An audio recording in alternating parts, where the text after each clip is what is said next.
Die Mutter hat dem Seppli noch einen schweren Hammer und ein grosses Stück Brot mit auf den Weg gegeben. Und so ist der Seppli in die Fremde gezogen. Nach ein paar Tagen ist er zu einem grossen, schönen Schloss gekommen. Vorne war ein Turm mit 3 Fenstern. Dort haben 3 schöne Mädchen rausgeschaut. Die eine hatte Locken, gel wie Sonnenblumen. Die zweite Zöpfe so schwarz wie Rabenflügel.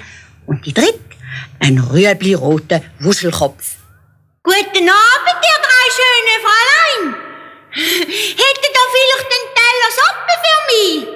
Seit ein paar Tagen habe ich nichts mehr Warmes im Magen, hat der Seppli gesagt. Und weil er so ein Gemögiger war, haben alle gerufen. Aber natürlich, kommt doch rauf.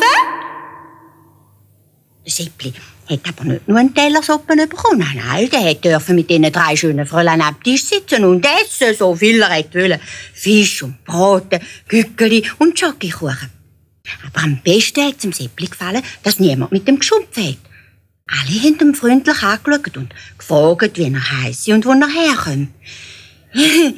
Ich heisse Seppli und komme von daheim, aber meine Pflegemutter, die haut mir immer und sagt, dumme Seppli zusammen. Und darum bin ich jetzt die Fremde. Könnte der mich nicht brauchen? Ja, vielleicht als Kuhhirt. Ja, Kühe, das kann ich nämlich prima.